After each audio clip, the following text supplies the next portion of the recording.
La Voix des Bulles présente le One Night Club spécial qui va vous faire découvrir le marchand de sable.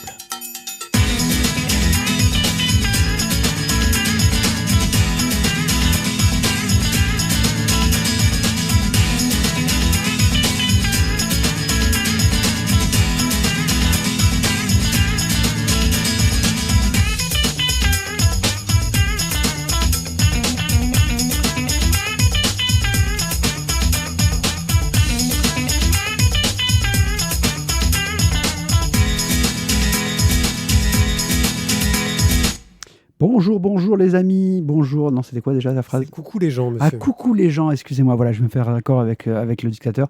Coucou les gens et bienvenue donc dans cette émission spéciale où nous allons vous parler que d'une seule et unique bande dessinée. On va vous sortir un petit peu de la plage, on va vous sortir du sable, mais pas trop quand même pour que vous ne soyez pas trop perdus. Quand même. Alors du coup on va avoir juste moi et un autre, et cet autre c'est... le dictateur. Le dictateur, One Pied, Pierrick, vous pouvez m'appeler comme vous voulez. Et c'est moi qui décide. Et tu vas nous parler de quoi? Je vais vous parler de Sandman, parce que c'est un peu d'actualité au moment où on enregistre. Je ne sais pas du tout quand sera diffusée cette émission, c'est la surprise. Mais on est un peu dans l'actualité. Donc une bande dessinée scénarisée par Neil Gaiman et dessinée par beaucoup de gens. J'allais dire, là je fais la liste des dessinateurs, je pense que je peux aller me faire un café, je reviens peut-être. C'est un peu ça. Peut-être deux même. On y reviendra un peu, je pense. Alors, ce Sandman, comment... Tu veux nous parler de qui d'abord? Est-ce que tu veux nous parler de Neil Gaiman ou est-ce que tu veux nous faire un petit pitch? Je vais faire un petit pitch pour que vous ayez une idée de quoi parle la bande dessinée. Le Sandman va suivre les aventures de Morpheus, un de ses nombreux noms, c'est le marchand de sable. Il en a des tonnes selon les différentes religions, croyances, etc., qui est une des entités qui est un endless en anglais et qui a été traduit différemment en français, éternel au début et infini après, qui est une des entités qui représente un des grands principes humains et qui est en lien à l'humanité, c'est-à-dire que les infinis ne pourraient pas exister sans l'humanité et l'humanité ne pourrait pas exister sans les infinis. Et lui, c'est le rêve. Il est le rêve, il est Dream. Et un jour, en 1914, un occultiste, Roderick Burgess, essaye d'invoquer la mort. Parce qu'il a perdu son fils pendant les guerres, et il aimerait le faire revenir. Sauf qu'il foire un peu son rituel, et qu'à la place, il emprisonne le rêve. Le rêve reste enfermé 70 ans. C'est ça, c'est en 1919, je crois, qui fait l'invocation. Bref, le rêve reste enfermé 70 ans. Et lorsqu'il arrive enfin à s'échapper, il doit retrouver des objets dans lesquels il avait mis une partie de son pouvoir, qui ont été disséminés à travers les dimensions et le monde, pour reconstruire son royaume qui a été complètement délaissé et mis à l'abandon, ce qui fait que des gens sont tombés dans une maladie où ils sont tombés en sommeil total, certaines personnes sont mortes de ne plus pouvoir dormir... bref, plein de situations. Et puis surtout, retrouver certains de ces... certaines personnes de son peuple qui se sont échappées et qui ont quitté le royaume des rêves. On va suivre un peu cette série-là et on va surtout découvrir comment Rêve, petit à petit, va essayer de se confronter aux erreurs qu'il a commises par le passé et comment il va essayer de les corriger en se rendant compte qu'il a une part humaine de lui très très forte. Comment il va être confronté à plein d'entités qui vont essayer de lui en vouloir, et surtout ses frères et sœurs qui vont être plus ou moins sympas avec lui, plus ou moins le faire chier, notamment Desire, le désir, qui déteste le rêve. Voilà, le désir déteste le rêve. C'est assez étrange, mais c'est ainsi.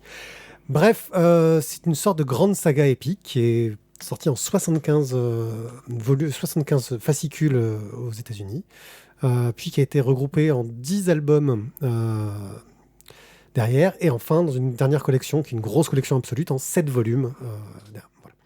Voilà. C'est une série qui a été écrite par Neil Gaiman, qui était un jeune scénariste anglais, qui débutait un peu, c'était un peu un des premiers comics qu'il faisait. Il a commencé à travailler avec des dessinateurs dont c'était un peu aussi les premiers comics qu'il faisait. Donc les créateurs, c'est Sam Kiss et Mike Dringenberg, ils avaient un style un petit peu... disons qu'à la fin des années 80, ça pouvait un peu piquer les yeux, mais c'était aussi une recherche d'un point de vue graphique de s'éloigner du style graphique super-héros, parce que Sandman est sorti chez DC Comics. DC Comics, donc c'est l'éditeur de Batman, Wonder Woman, Superman, etc. Et ils avaient décidé d'essayer de lancer une sorte de titre un peu plus adulte, en allant chercher vers du comics d'horreur, revenir vers le comics d'horreur.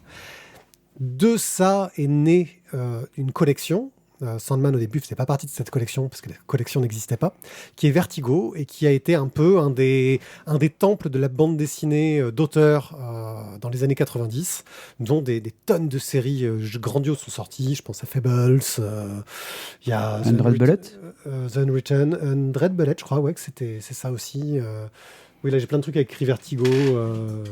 Enfin bon. Ouais, mais j'ai pas mes lunettes, alors du coup je peux pas voir. Bon. Bref, plein de très très chouettes séries qui a embauché pas mal de scénaristes anglais, comme Neil Gaiman. Donc, une série qui a eu un gros succès critique, qui a beaucoup marqué pas mal de gens autour, qui au départ avait un peu cette problématique d'avoir des changements de dessinateurs très réguliers. Donc, au-delà du fait qu'on accroche ou pas au dessin, qui était un dessin très très sombre et très très éloigné du style super-héroïque qu'il y avait dans la BD américaine, qui était très présent dans la BD américaine à l'époque. On avait un petit manque de cohérence, mais plus la série trouve son succès, plus il était facile de trouver des dessinateurs, on va dire, renommés, talentueux. Et puis bon, c'est une série qui a duré 75 numéros, donc ça fait près de 10 ans. Et donc, qui a eu le temps d'aller vers des auteurs adaptés à ce qu'ils voulaient raconter. Et toi, du coup, tu es tombé dedans comment ?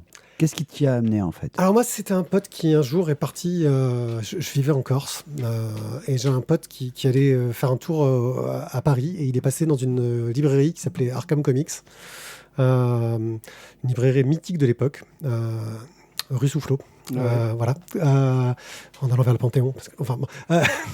De toute façon, il y avait plein de choses dans ce quartier qui sont sympas. Ouais, qui étaient sympas. Il a voulu me faire un cadeau et il a ramené un petit fascicule, un hardcover à l'époque, parce que les BD en anglais. Donc j'étais au lycée, j'avais jamais rien lu vraiment en anglais.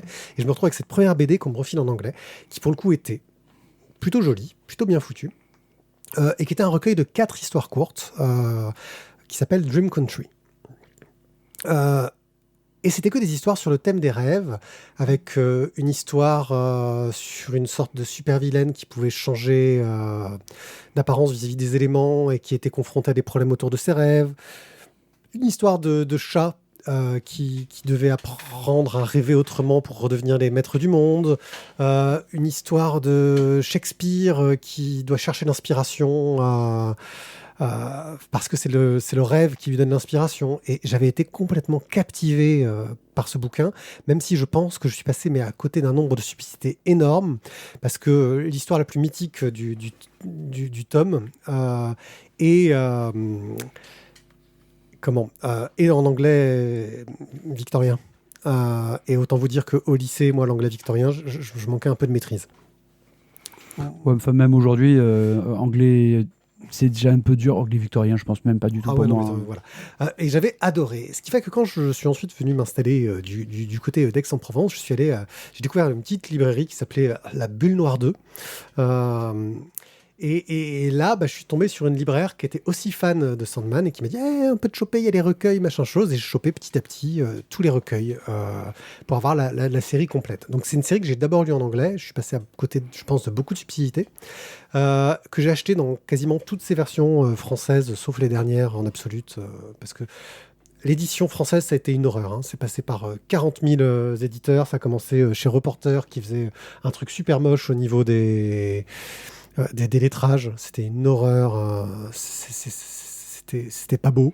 Ensuite, c'est passé chez Delcourt, puis chez Panini, puis maintenant c'est revenu chez Urban. Le bordel total au niveau de l'édition. Et puis surtout, c'est arrivé en France en 97, c'est-à-dire 8 ans après la sortie du premier tome en Angleterre, aux États-Unis. Donc c'est une série qui a mis beaucoup de temps à arriver jusque nous, malgré toutes les qualités qu'elle a. Et une série qui a eu du mal aussi, je pense, à s'installer, parce que je pense qu'au-delà de son succès critique, elle sort tellement du lot, elle est tellement riche et complexe, que c'est pas évident d'y accrocher et de trouver le public à qui que ça convaincra. Et pourtant, il y a un nombre d'auteurs qui ont travaillé sur Sandman qui sont de très grande qualité. Je parlais de Sam Kiss, moi j'aime beaucoup. Il y a Kelly Jones qui avait travaillé dessus, qui est un auteur qui a travaillé sur du Batman, qui avait un style, alors il débutait là, mais qui a un style que j'adore. Je pense à Michael Zulli, il y a Jill Thompson, Charles Vess, il y a eu un hors-série avec Yoshitaka Amano, un des designers des Final Fantasy, qui est vraiment d'une grande beauté, avec un côté entre le japonais et le Klimt, qui est superbe. Il y a eu un recueil d'histoires courtes sur chaque éternel qui a été illustré par des gens comme Milo Manara, Frank Whiteley, P. Craig Russell, Bill Sienkiewicz, enfin bon, plein d'auteurs vraiment de renom qui se sont intégrés la BD. Et pour refêter, je crois que c'était pour les 20 ou 25 ans, il y a eu un tome 0 qui est sorti. Dessiné entièrement par J.H. Williams, qui est une tuerie graphiquement, qui s'appelle Overture, et qui raconte ce qui se passe juste avant que le Sandman se fasse emprisonner dans les années 10. C'est une série mythique, moi, qui m'a beaucoup touché sentimentalement, quoi. Ça m'a marqué, à tel point que là, je suis en train de regarder la série télé, j'ai pas remarqué, et quand je regarde la série télé, je revois toutes les images de la BD, c'est comme si elles étaient encore fraîches dans mon esprit, c'est vraiment un truc de dingue, quoi. Je ne m'attendais pas, alors que la série télé s'adapte à l'époque, fait pas mal de changements, par exemple. Au début, Sandman était vraiment intégré dans l'univers DC Comics. Dans les premiers tomes, t'as Batman qui fait un passage, t'as le Martian Manhunter, t'as un des démons qui apparaît, voilà. Je crois que dans le dernier tome, t'as même Superman qui apparaît, tu vois, dans le dernier truc. Donc, c'était vraiment intégré. Il y a John Constantine qui apparaît aussi. Et donc, c'était vraiment une série qui était très intégrée dans l'univers DC et qui a été un petit peu éjectée quand c'est arrivé sous le label Vertigo, on va dire. Et puis c'est une série qui a aussi fait beaucoup de petits. Beaucoup de petits. C'est-à-dire qu'il y a eu Neil Gaiman qui a repris les histoires, et puis il y a eu des séries dérivées, donc des one-shots, d'autres séries. La plus connue, c'est Lucifer, en série dérivée, parce qu'il y a eu l'adaptation en série télé, qui n'a rien à voir avec l'adaptation, la suite en BD. Il y a eu des histoires courtes sur des personnages secondaires. Je pense à Merv Pumpkinhead, le gars à tête de citrouille, des séries dérivées sur Death, qui sont très très belles histoires sur la vie et la mort. Donc Death, c'est une autre infinie, donc qui est la mort. Et un univers qui est très riche et moi à chaque fois que je tombe dessus, je suis en admiration devant ce travail-là. Parce que ça a aussi inspiré toute une nouvelle génération d'auteurs qui s'est dit qu'on pouvait faire de la bande dessinée tout en mélangeant le côté intello, mais aussi le côté divertissement, en ayant beaucoup de profondeur, tout en racontant une histoire qui soit fun à suivre et où on s'inquiète pour les personnages, on s'attache à eux et on veut en apprendre plus sur comment ils vont évoluer, comment ils vont changer. Tu les as lus, toi ? Alors, j'en ai lu pas mal. Sur tes conseils d'ailleurs, je dirais que j'ai découvert Sandman grâce à toi. J'en ai lu pas mal. Après, je crois que j'ai lu en fait toute la première édition que tu avais de Delcourt. Ouais. J'ai pas lu les Deaths. Et après, je pense que j'ai pas du tout lire non plus parce que. Oui, c'est un gros pavé. C'est un gros pavé. Et puis bon, avec comme tu as tes lectures aussi à côté, personnelles, tu te dis bon, voilà. Mais j'en ai lu quelques-uns quand même. Et je vous dirais, je crois que jusqu'au 7-8. C'est pas mal déjà. Je crois qu'il m'en manque. Je crois que je les ai pas en VF, j'ai pas plus loin. Je crois que j'ai lu tous tes gros tomes de Delcourt. De VF, ouais, c'est du Delcourt et du Panini, c'est un mélange des deux. Bon. Voilà, il faut savoir qu'il y a une édition recolorisée qui est sortie dans la version absolue. Les premières histoires ont été recolorisées par les mêmes coloristes. Qui m'est remis au goût du jour et avec des techniques adaptées aux nouvelles techniques d'impression. Il faut savoir que dans les fin des années 80, les techniques d'impression de comics, c'était pas terrible et ça se ressentait sur les choix de couleurs. Donc, qui est un peu plus agréable à lire que ces vieilles éditions que je peux avoir. Et je voudrais aussi mettre en valeur un nom, c'est celui de Karen Berger, qui était l'éditrice de Sandman, qui a lancé Vertigo derrière et qui restait comme une personnalité grandiose d'un point de vue au niveau de l'édition, parce qu'elle a beaucoup amené. Et enfin, je vais parler des couvertures de Dave McKean, parce que c'est le seul, en dehors du scénariste Neil Gaiman, le seul fil conducteur qui a tout le long de la série. Toutes les couvertures ont été dessinées par la même personne, qui est Dave McKean, qui est un grand ami de Neil Gaiman, et puis ça déchire, quoi. Voilà.